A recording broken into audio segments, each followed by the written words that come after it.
What's up, YouTube? It's your girl Queen Lady Loc, and I am coming back. See, I can't move too much because I got the phone in my hand. I really don't like this. I need my stand, you know what I mean? But I'm in Atlanta, okay? I'm in Atlanta. I come to Atlanta to get my hair done.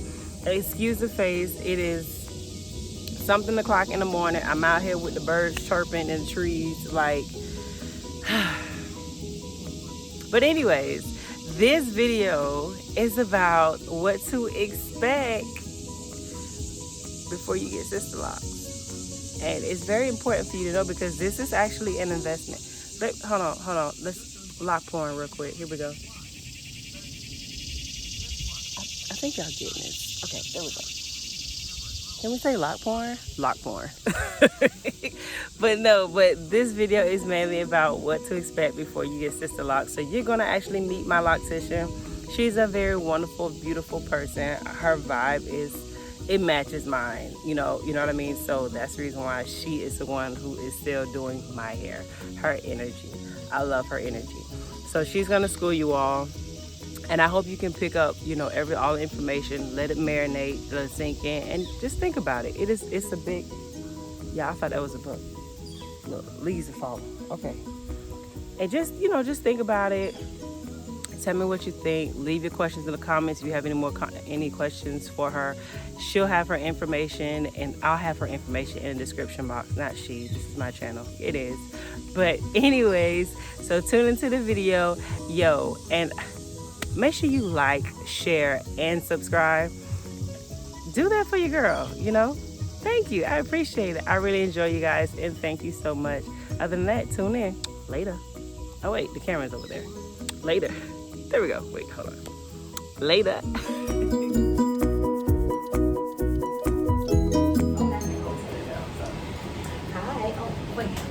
What's up, YouTube? It's your girl Queen Lady Locs, and I am back in the building, and I have my beautiful Loctician.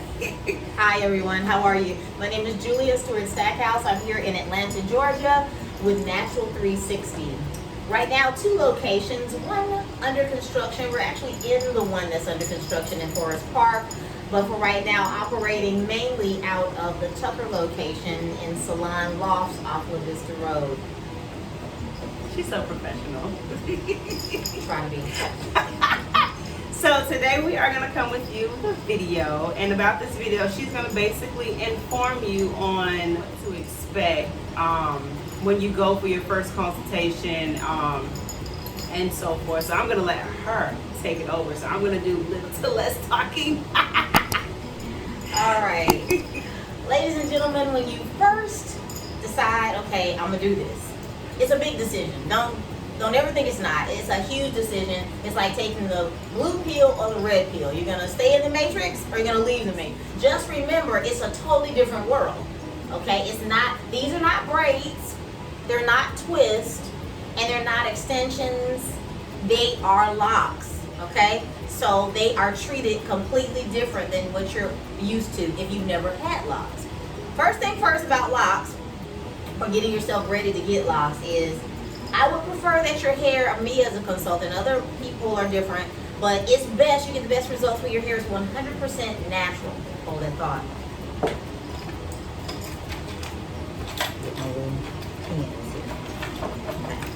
Okay, so when your hair is 100% natural, meaning you don't have any permed ends or ends that have been straightened, due to you getting them, flat iron, excuse me. If your hair is completely natural, you're going to have one of those smooth, beautiful transitions. You know what I mean? Your locks are going to lock, and your hair is going to behave and pretty much go through the process without any trouble. If you're not that person, if you don't fall into that category, and just say you have some perm on the end, I do strongly encourage you to cut those ends. Cut them off. They won't go back, okay? They're permanently altered for life. So you'll have 2 different hairstyles. You'll have locked on the base and then permed on the ends. And the ends will never lock. Okay, just know that. That's why I'm encouraging you to cut them. So, with that being said, either you have the straighter ends due to thermal straightening or chemical straightening, cut them off. If you do not, even better. But when it comes to treating that hair, or treating your locks like locks and not like hair, the locking process does not require that you shampoo your hair once a week, twice a week, every 3 weeks, or even every 4 weeks, to be honest with you. In the beginning, I really strongly encourage most of my clients to refrain from submerging their hair in moisture. I'm trying to dry the hair out. Now let me correct myself. Now I understand that there are some scalp issues out there like psoriasis and various others. But what I'm really talking about is the locking process when it comes to the hair. The locking process occurs when the hair dries out. So if I'm constantly spraying it with rose water and spraying it with water like it's a plant, it's retarding the locking process because the moisture gets trapped inside the lock and the lock swells, causing it to unravel, which causes slippage. So we don't want that, right? The only way to avoid that is to refrain from submerging the hair in water or keeping the hair itself moist. Now, I'm not saying neglect your scalp. Haha, that's the kicker. I'm not saying neglect your scalp. All I'm saying is I want the hair to dry out. Like if I hop in the shower, right? I take a nice shower, I get out, I dry off, and never put on any lotion, guess what? My skin is going to be ashy. It just is. It's going to dry out, especially if I'm bathing in hot water, but that's another thing. So, what I'm saying about the hair is, I want the hair to dry out, but I don't want your scalp to dry out. When your hair is locked, and like I tell Cardisha, I say, hey, I want you to refrain from washing until the third retightening. She's like, what? Oh my God. And the third retightening is every 5 to 6 weeks. So what's 6 times 3? Okay, I want you to wait 18 weeks, right? All right, so with that being said, in the meantime, in between time, I don't mind if she takes a little oil with the nozzle, see the nozzle at the top, and go directly to her scalp and oil her scalp periodically. Not every day. Really, not every day. It's not necessary. So what happens? Maybe once a week if needed. What happens if you do it every day? Gonna get nice buildup. Your scalp can't absorb all that. Not every day. And then you're gonna have to wash it because it's gonna cake up and build up. And anytime you go to scratch your head, it's gonna be right here in your fingernail. No one wants that. But once you understand the locking process, you're able to, go along the journey just fine. Some of you anyway. Some of you are like, I just can't imagine not washing my hair. Well, please imagine it, because your hair is not a free flowing natural anymore. It is locked. And in order to lock, I need the hair to dry out. I really do. Because when the hair dries out, it encases itself around itself. It meshes together and becomes a tight, uniform lock. The coil that some of you all have at the end of your lock, it becomes tighter and it starts to close. And the only way it can do that is to dry out. I keep saying that, dry out. I don't want your scalp to dry out. What do I want to dry out? Your hair. When you are taking a shower, put your shower cap on. Those of you who are newly locked, trust me, wear your shower cap. Pull it over your ears. I don't care if you're taking a bath. Put your shower cap on. No, you cannot go to the sauna. Do not go to the sauna. Even if you sit in the jacuzzi, you better put a cute shower cap on. That's a lot of moisture, okay? Now, when you're working out, that's different. Sweat and submersion of your hair is different. I know some of you say, I sweat a lot. Woo, I sweat. I understand that. Pull the hair up. Just say your hair is short, like Cardisha's is, okay? It's fine. It's okay. Her hair is only going to soak up so much, okay, from the sweat. It's not like it's raining outside. It's just around her brow, around her nape. But for those of you all whose hair is shoulder length or longer, pull the hair up in a tight bun on top of your head. Don't let that hair just hang and get wet, okay? So that's a very good point just to hold on to about the locking process. A lot of consultants I've noticed are not necessarily explaining that to the customer or to the client. I think maybe because it's a little too technical, but it's very important to explain why we are asking you to do what we're asking you to do. And stop going to the blog. Go to your consultant. That's the one you paid, right? That's the one you trusted with your journey with your hair. Do what they ask you to do, please. Also, too, this is a pet peeve. The color. Let's talk about color. Oh, let's talk about color. Drop my tool. Let me sanitize. Let's talk about color, ladies and gentlemen, or ladies. Mostly. Color is not your friend.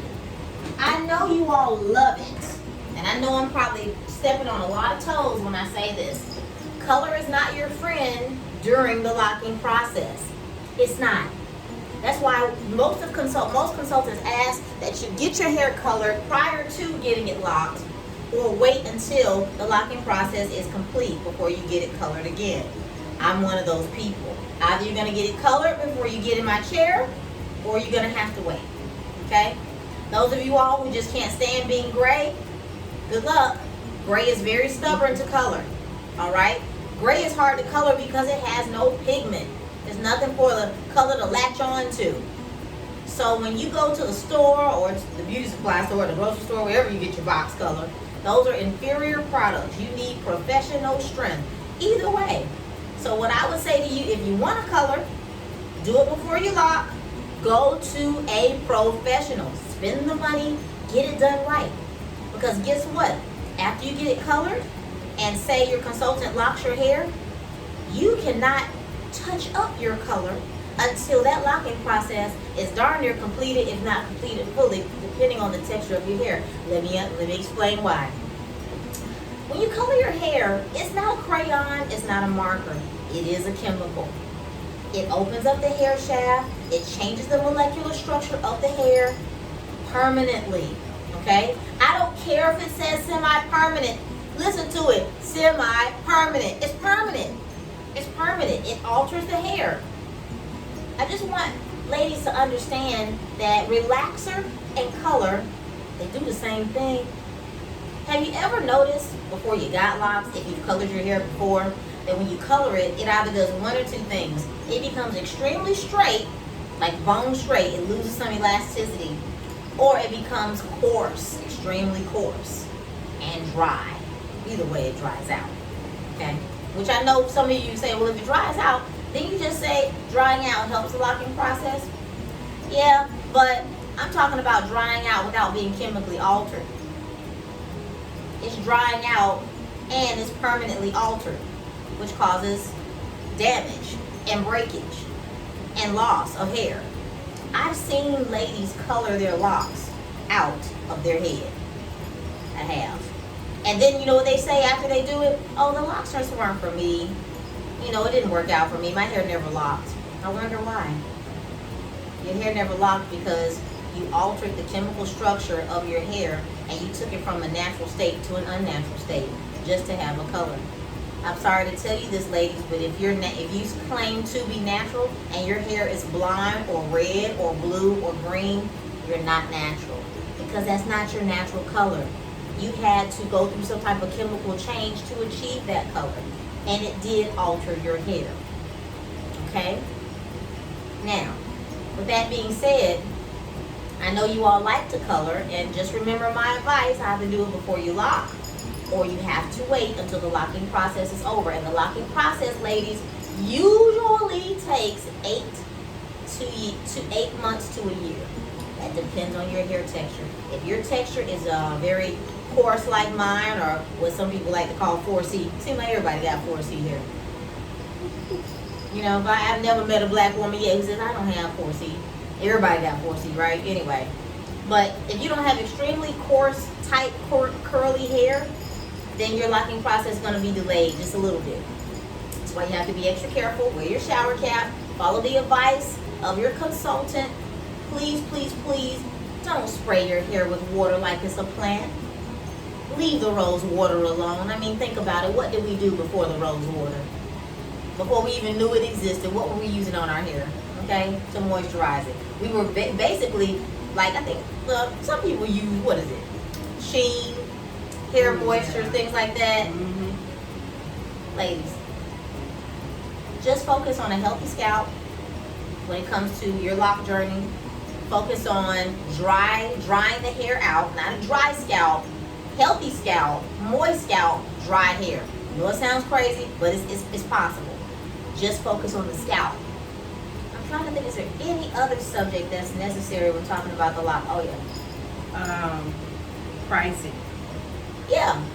Every consultant is different. Every consultant is different. That's why they tell you do your research and shop around. Ladies, you get what you pay for. That's all I'm going to say. The cheapest way is not always the best way. And you also want someone who's going to do a good job. Experience, everybody doesn't have experience, right?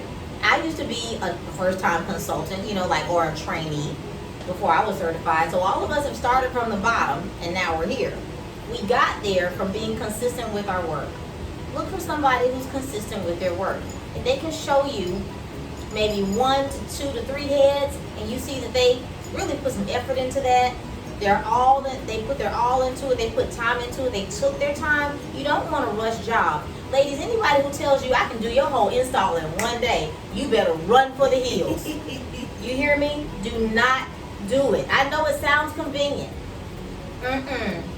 No. Tanisha, how many locks you got on your head? It's a lot. But the way in which I did her locks, all I wanted to do was make sure I remained consistent throughout. People, be aware, okay, when you're looking for a consultant, you always want to see an actual head. Pictures are one thing, but if they are able to invite you into their space to see a head that they started and maintained and allow you to look through it, that's the proof in the pudding right there. And more than one if you can. If you can. Visit them. If you're like, I'm really thinking about going with this person, maybe give them 2 visits. Look at 2 heads that they've started and maintained. It helps in making your decision.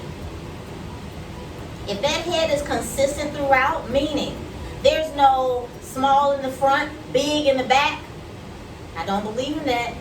Don't ever let a consultant tell you, so-called consultant, tell you, we don't have to make them as small in the back, just in the front. Really? Come on. Don't you want consistency throughout? This is permanent. This is something that you'll be wearing for years and years to come, and will be cultivating and enjoying. This is your hair growing out of your scalp.